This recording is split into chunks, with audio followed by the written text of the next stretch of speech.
Download the AllStar app. Make your picks for UFC fights, challenge your friends, level up and win prizes.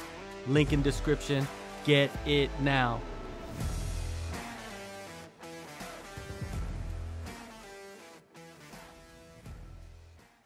Hello, my name is Sam Curry. I'm 21 years old from Newcastle, England.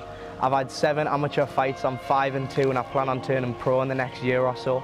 Growing up in Newcastle, Newcastle's not really known for being much of a fighting city. It's more, when I was a kid growing up, my dream was to be a professional football player, and most kids from England, especially Newcastle as well, that's their dreams. As I got to about 16, 17, I realised I'm probably not going to be a professional football player, and I started to delve into fighting. Around that age I was going out partying a lot. I would probably party about 2 times a week, every week. It's known for its party culture. If you've seen Geordie Shore, that's based in Newcastle. But then when the first lockdown hit, when I was 18 when the first lockdown hit, that's when I decided to stop all that partying shit and start with the fighting. And I used to meet up with my mates who used to box, and we used to train together in the field and shit before all the gyms used to open up. We used to do a fight club and we used to spar each other. And the moment I found out the gyms were open around me, I messaged the gym and they done a free trial, and that's how I started with the MMA. And the coach said to me after my first session, he was like, do you want to do the fight team sessions? I was like, yeah. And I showed up the next day, not much fighting experience, hadn't really done much training then, and I went straight into the deep end. I was training with pro fighters, high-level amateurs, and yeah, I took some beatings, but it toughened me up, and I think that's my greatest asset now, is my toughness going forward. Yeah, so basically when I was about 15, me and my mates would go out in Newcastle, like the local town, and that's kind of there's not much else to do where I'm from in Newcastle. The weather's shit. It's like the only thing really to do when you're a young lad is fucking go out and get fucked on a weekend. So we'd go out like maybe twice a week after school. Well, no, like we'd go to school during the week, and on the weekends we'd go out maybe twice a week. And I'd done that from the age of like 15 to 18. And it wasn't until the first lockdown hit where I was like, fuck this, I don't want to keep doing this for the rest of my life. And that's when I decided to get into fighting. So I'm quite happy like the lockdown happened, because it gave me a bit of reflection. I remember I was walking through the park with my mate one day, and we were like, fuck this, like we'd been doing it for like years, and it was just, yeah, it was getting too much. So in the lockdown, because there wasn't much to do, I was wanting to get into fighting by this point, I would message my mates who I used to do a bit of boxing with. I used to do a bit of boxing when I was like 15. Nothing serious, I would train like a few times a week. And a few of my friends who used to box, I messaged them because they live not far from me, and we would meet up a few times a week just in the local field, and we would do pads, spar. We'd spar quite hard in the field and stuff, so I didn't really learn much about fighting. I hadn't been to a proper fight gym, but it got me fit and tough, ready for when the gym's open to start properly training. I messaged, it was SPG South Shields was the first gym I messaged, and which still wasn't close to where I lived. Where I lived, it was probably about a 45-minute drive from my house. So, but that was the closest gym with like a good reputation to where I was. So I messaged their Instagram in the lockdown, and the coach messaged back, and he was like, yeah, we've got a free trial on this date. And so I went for then, and I loved it. The minute I walked in, I was like, shit, yeah, this is real, because I'd seen videos of like fight gyms and stuff in the past, but like when I got to the gym and I seen the cage and I seen the mats and stuff, I was like, yeah, this is for me. And so I'd done that first session, and at the end of the session the coach asked if I wanted to fight, and I was like, yeah. And he invited me to the fight team sessions, and they were at 6 in the morning, 3 times a week. So it was Monday, Wednesday, Friday, and it was for high-level amateurs and pro fighters.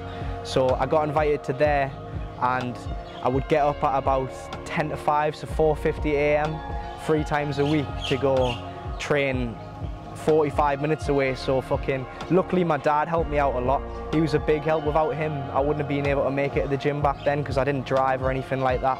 So he used to take me to the gym 3 times a week, and basically I would go fucking spar and train with like killers at 6 AM. So I went from going out partying twice a week, every week, when I was about 16, 17, and then when I turned 18, I was straight into the deep end, training at a top gym and learning the trade. The struggles were, well, to start with, I had no, so normally when someone first gets into MMA, they might do some lighter classes to start with, basically to where they're just learning skills and technique and stuff.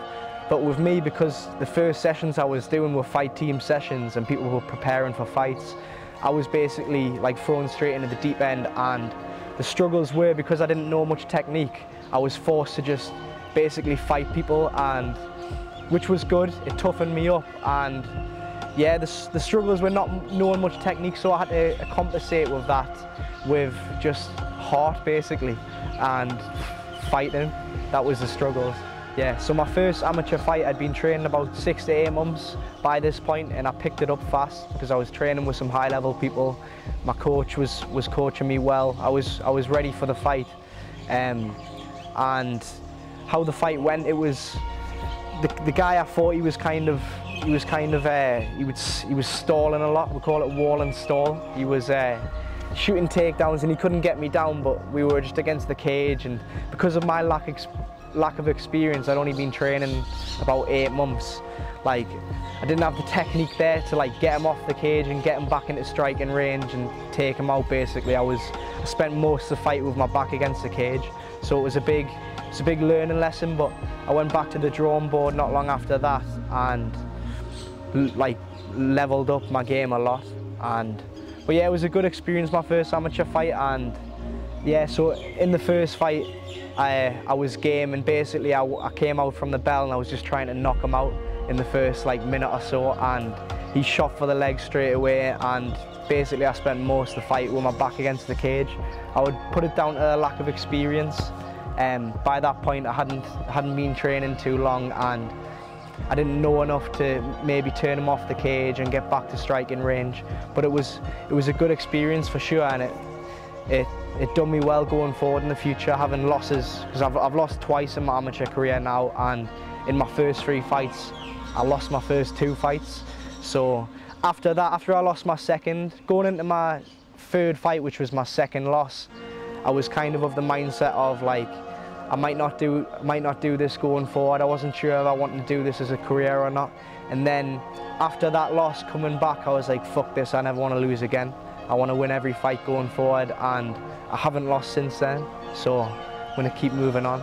I knew I was good. Everyone, like my coaches, my training partner, I would do good in the gym and like all that, and I would do good in fights. But the first performance I was actually happy with was my 6th MMA fight, and that was against a game opponent. And the way I like to fight, I would like to say I'm a what's the word? I've got a crowd pleasing style. I like to throw hands and get stuck in. And my 6th MMA fight, the opponent was game, and he came out from the bell, and we were both trying to take each other's heads off. And it wasn't until after that fight that that was the happiest I've ever been after a fight, because it felt like I'd actually been in a real fight. I wasn't. Some fighters you fight and they're still tough, don't get me wrong, but they'll kind of run away a bit or stall a bit, whereas that fight was a good fight, and I was buzzing with it after. That was the first fight where I was like, yeah, fuck this, I want to do this for the rest of my life. I come to Thailand to basically level up my game, learn new skills and stuff. I feel like I've got the mentality to go all the way to the top, but I just need to level up my game, learn new skills off some of the best coaches in the world.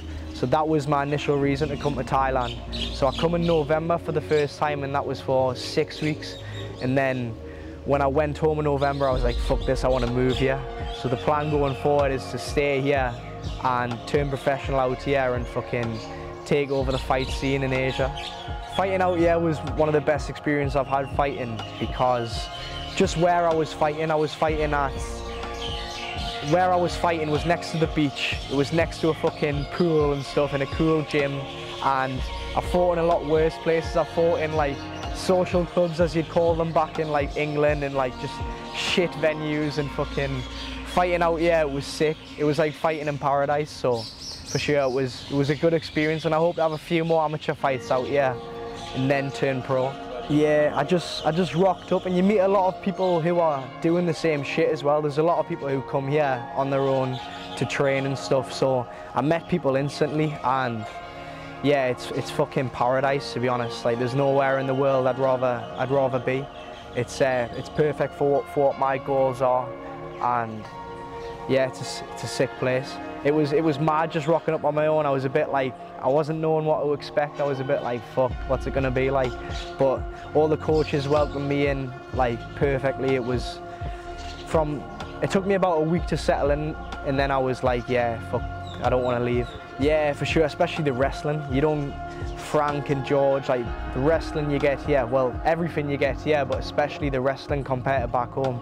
Back home in England, I mean, I think people underestimate the wrestling that you get in England. You still get good quality, but coming out here and training with the likes of Frank and George, my wrestling game's leveled up fucking massively. My fight style though, I like to stand and bang. That's my style, and I think that'll do me well going into the future. That's what people want to see. I fight myself, I'm in the game, and even when I watch people and it's a boring fight and they're on the ground and not much is happening and there's a lot of stalling, I'm like, fuck that, I don't want to watch it. But you've got to look through, you're getting paid off people who don't really know much about the sport. They just think it's two people in there throwing hands. So that's what people want to see. They want to see people going at it, trying to knock each other out, and that's my style. So for sure, but to have the wrestling in my back pocket, it's perfect. My short-term goals are to finish off my amateur career, maybe have 2-3 more fights in the next 6 months to a year, and then turn pro and take over the pro scene out in Asia. Get signed to a good promotion, one championship rising, and then work my way up through the ranks, make a name for myself. But for sure, I know I'm going to blow up in the next few years. Yeah, thanks for everyone who's got me to this point so far. I'm in Thailand, I'm making shit happen, so thanks to everyone who's helped me from the start. My family, my parents who used to take me to the gym at 6 in the morning when I had no other way of getting there. All my mates, all the people who've watched my fights back home. Everyone who's followed the journey so far, because I'm nowhere yet, but I will blow up in the next few years, so I appreciate the support from everyone.